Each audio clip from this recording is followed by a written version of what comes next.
मला ना आपल्या एका मैत्रिणीचा इन्स्टावर मेसेज आलेला. त्याच्यानंतर मला असं वाटलं ना आपण या गोष्टीवर बोललं पाहिजे. बघा कसं असतं ना, प्रत्येकाच्या आयुष्यात स्ट्रगल हा असतोच. प्रत्येकाचा प्रवास काही ना काहीतरी अडथळे असतातच असतात. म्हणजे असं नसतं की प्रत्येकाला प्रत्येक गोष्ट सगळीच गोष्ट मिळालेली असते सहजासहजी. काही जणांकडे पैसा असतो, काही जणांकडे पैसा नसतो. काही जणांकडे साथ देणारी माणसं असतात, काही जणांकडे ती नसतात. म्हणजे एक गोष्ट असते, एक गोष्ट नसते. कधी पैसा असतो, कधी साथ देणारी माणसं नसतात, कधी साथ देणारी माणसं असतात पण कधी पैसा नसतो. आणि कधीतरी अशी एखादी वेळ असते ना की आपण एवढं सगळं आपल्याकडे आहे ना, पण स्वतःवरती आपल्याला कॉन्फिडन्सच नसतो की आपण ही गोष्ट कधीतरी करू शकू. तर स्ट्रगल काय आहे आणि आपल्याला यातनं आउटकम कसं करायचं आहे, तर या सगळ्यातनं जेव्हा आपण संघर्ष करून किंवा मेहनत करून यातनं आपण जेव्हा बाहेर निघतो ना, तर त्याची एक फिलिंग खूप वेगळी असते आणि त्यातनं जे मिळालेलं यश असतं ना, त्याचा आनंद पण खूप वेगळा असतो. आणि मी खरं सांगू, तोच आनंद ना खूप जास्त टिकणारा असतो. आता बघा, जर आपण स्वतःच्या हिमतीवर एखादी मोठी गोष्ट अचीव केली, जसं घर आहे, गाडी आहे, म्हणजे आई-वडिलांकडनं तर आपल्याला मिळालेलंच असतं. आपण राहतं घर असतो, ते आई-वडिलांचंच असतं. पण त्याच जागी जर तुम्ही स्वतःच्या हिमतीवर जर ते घर घेतलं, तर त्याचा आनंद तुम्हाला किती मोठा असतो. आणि त्याच्यासाठी तुम्ही जी मेहनत घेतलेली असते ना, ती किती तुम्हाला नंतर आठवेल की मी काय काय कष्ट करून, कसे कसे कष्ट करून घेतलेली असेल. तर मला असं वाटतं ना, स्ट्रगल हा सगळ्यांच्याच आयुष्यात असतो. थोडाफार का होईना, कमी जास्त प्रमाणात हा सगळ्यांनाच असतो. त्याच्यामुळे आजचा हा जो त्रास आहे ना, ती आपली उद्याची ताकद आहे असं समजायचं, हार मानायची नाही आणि काम करत राहायचं, स्वतःवर कॉन्फिडन्स ठेवायचं, विश्वास ठेवायचा आणि पुढे चालत राहायचं.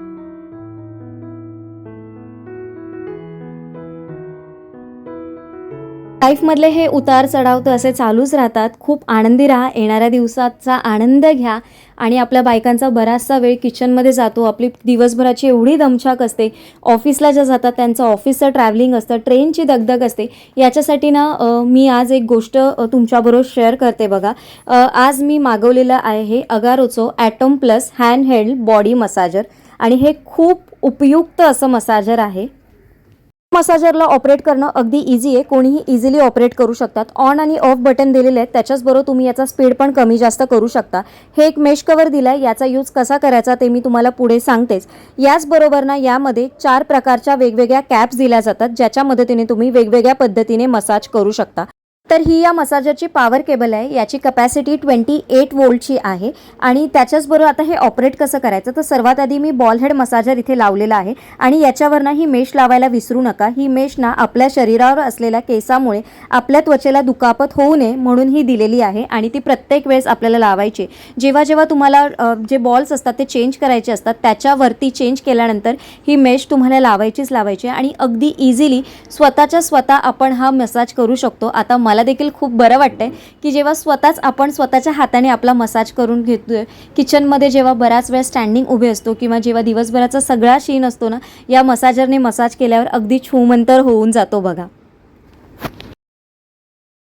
नमस्कार. आजच्या एका नवीन ब्लॉगमध्ये मी प्राजक्ता तुमच्या सगळ्यांचं खूप मनापासून स्वागत करते. कालच्या ब्लॉगमध्ये तुम्ही बघितलं असेल आपलं हे क्रॉकरी युनिट जे आहे ते सेट झालंय, पण अजून पूर्ण सेट नाही. आता याच्यामध्ये सगळं अरेंज करायचंय मला. तर हा एक रॅक मी आणलेला, जो मी तुम्हाला त्याच्या आधीच्या ब्लॉगमध्ये शेअर केलेला. मी तुम्हाला बोललेली की मला आयकियामधनं मी हा एक आणलाय. तर हा मी याच्यामध्ये म्हणजे ठेवून बघितलेलं तिथे की कसा याच्यामध्ये बसेल, म्हणून मग हा एक आणलाय मी. पण आता मला असं वाटतंय की इथे आणि इथे ठेवायला पण अजून काहीतरी लागेल. इथे तरी ठीक आहे खालच्या याला, पण इथे आणि इथे ठेवायला तर लागेल. आता ग्लास वगैरे हाईट्स वगैरे किती बसेल कसं बसेल मला माहिती नाहीये, कारण हे पण भरपूर आहे बघा. कारण एक तर मध्ये काहीतरी लागेलच मला. तर हे ना असं वेगवेगळं येतं.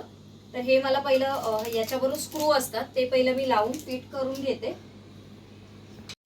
रॅक असा मी लावून घेतलाय बघा. आता हा कुठे ठेवू मला थोडंसं कन्फ्युजन आहे, कारण ग्लास हे जे मी आयकियामधनं घेतलेले हे 4चा सेट करून घेतलेले. हा पण माझ्याकडे एक 4चा सेट आहे. तर याची हाईट ओके आहे, पण हा खूपच लॉंग आहे. जे असे वरती क्लिप्स येतात ना, असं डायरेक्ट याच्यामधनं टाकतात आणि मग आपण त्याच्यामध्ये हे ना असे हँग करू शकतो ग्लास. तर मी तेवाला बघत होती, पण ते माझ्या याच्यामध्ये फिट्स बसत नव्हतं. मग मी तो कॅन्सल केला, प्लॅन स्किप केला. तर आता हे ग्लासेस तर आहेत. तर आता हेच 8 ग्लास झालेत माझ्याकडे, ते 4 आणि हे 4. तर आता हे कसे अरेंज करायचे ते बघू, कुठे कुठे काय काय करायचं. पण आता पहिली ग्लासला तर जागा करते मी इथे. हे जे 4 आहेत हे इथे राहू दे वरती. आणि हा डिनर सेटसाठी वगैरे तर मी इथे विचार करते,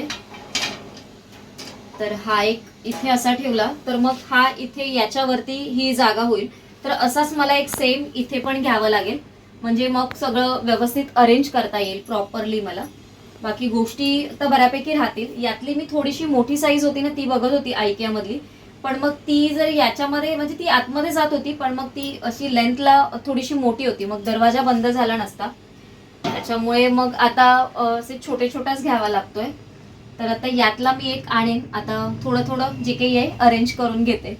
कालच्या व्लॉगमध्ये तुम्ही याची प्राईस विचारलेली, तर काल माझ्याकडनं राहून गेलेली. तर याची प्राईस 3,500 रुपये. आणि याचं मटेरियल म्हणाल तर हे मेटलमध्ये आहे, भुसा मटेरियल नाही आहे, जे तुम्ही मला सजेस्ट केलेलं की आयकियाचे फर्निचर तेवढे असे चांगले नसतात. तर आय ॲग्री, मला पण ते माहिती आहे. मी पण फर्निचरमध्ये खूप जास्त इन्व्हेस्ट केलेली नाही आहे. तिथून एक मी छोटं देवपूजेला लागणारं एक कपाट घेतलेलं आहे, ते पण अगदी छोटं होतं, 1,500-2,000 हजारामध्ये मला मिळालेलं, म्हणून मी ते घेतलं. आणि आता हे घेतलेलं आहे. हे मला बघता क्षणी आवडलं. मला असं वाटलं की माझ्या सगळ्या गोष्टी याच्यात व्यवस्थित राहतील, छान दिसतील. क्लिनिंग करायला थोडासा जास्तीची मला मेहनत घ्यावी लागेल, पण मला ती मेहनत करायला आवडेल. माझ्या घरासाठीच ती मी करणार आहे. आणि ज्या काही गोष्टी अजून कमेंट्समध्ये तुम्ही छान अशा सुचवलेल्या की तुझ्या घरासाठी तू थोडासा एक्स्ट्रा पैसा खर्च करून छान असं एखादी एकच वस्तू तुम्ही बनवून घेऊ शकता, तर आय ॲग्री. पण त्याच्यामागे काही रिझन्स आहेत की मला असं वेगवेगळं घ्यावं लागतं आहे, आणि मला त्याच्यामध्ये सध्या तरी आता इन्व्हेस्ट करायचं नाही आहे. आणि त्याची काही रिझन्स असतील जी अशी आहेत जी मला आत्ता तुम्हाला सांगायची नाही. त्या गोष्टी तुम्हाला हळूहळू लवकरच कळतील की मी अशा प्रॉपर याच्यामध्ये का इन्व्हेस्ट करत नाही आहे ते. तर असो, या सगळ्या गोष्टी कमेंटमार्फत मी लिहू शकत नव्हती, म्हणून मी म्हटलं चला तुम्हाला व्हिडिओमधनं शेअर करते. आणि इथे माझं बऱ्यापैकी सगळं अरेंज करून झालं आहे. इथे बऱ्याचशा गोष्टी अजून राहू शकतात, पण मी आता सध्या थोड्याच ठेवते. माझ्याकडे अजून एक डिनर सेट आहे, तो पण असाच आहे, ग्लासचाच आहे, पण तो 4-4चा सेट आहे.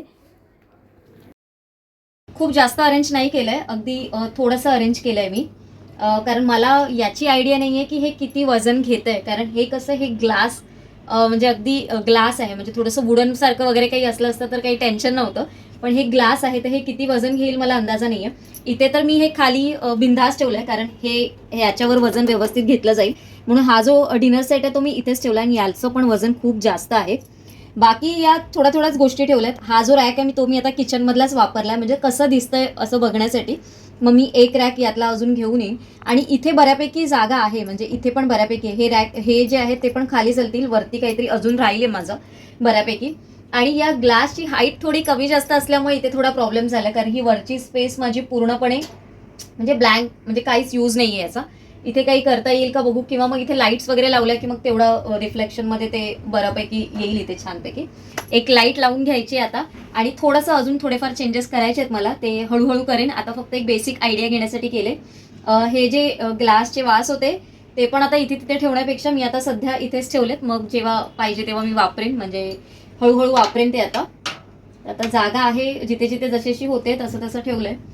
तर तुम्हाला हे क्रॉकरी युनिट कसं वाटलं मला नक्की कमेंट करून सांगा. आणि तुमचं काही सजेशन असेल यासाठी ते देखील मला नक्की सांगा की कसं काही अरेंज केलं पाहिजे. मी माझ्या पद्धतीने तर अरेंज केलेलं आहे. अजून काही सजेशन असेल तर मला नक्की कमेंट करून सांगा. अजून हे पूर्णपणे असं फायनली असं सेट नाही केलं आहे, कारण मला बरीचशी भांडी आहेत जी माझी आतमध्ये ठेवलेली आहेत. त्यातली पण थोडीफार मला जी डेली यूजसाठी, म्हणजे जी शूटला लागतात आणि मी समोर ठेवायची, मग परत ते काढताना वगैरे मला बऱ्याच वेळा प्रॉब्लेम व्हायचा, ती सगळी मी आता इथे सेट करून घेणार आहे. तर कमेंट करायला मात्र विसरू नका. नक्की कमेंट करा आणि सजेशन्स द्या, म्हणजे मला पण हेल्प होईल. तर आजचा व्हिडिओ मी इथेच एंड करते. आता ना मला थोडंसं लिखाणाचं काम करायचं. ॲक्च्युली मला एक रेसिपी, म्हणजे आता मी जे जेवणासाठी बनवणार आहे ना ते तुमच्याबरोबर शेअर करायचं होतं, पण जर शेअर करत बसली तर मला इथे लिहायला, म्हणजे लिखाणाचं काम होणार नाही. लिखाणाचं याच्यासाठी बोलते ना, कारण काल रात्री ना मी बरेचसे असे टॉपिक्स लिहून ठेवलेले जे आता समर स्पेशलसाठी तुमच्याबरोबर शेअर करायचे आहेत मला. तर अशा बऱ्याचशा गोष्टी मी लिहून ठेवलेल्या, आणि त्याचं थोडंसं म्हणजे मी असं लिहून ठेवते काय काय मला जे जे आठवत असतं ते. तर या सगळ्या गोष्टी मी ट्रेनमध्ये आज बसून लिहिलेल्या.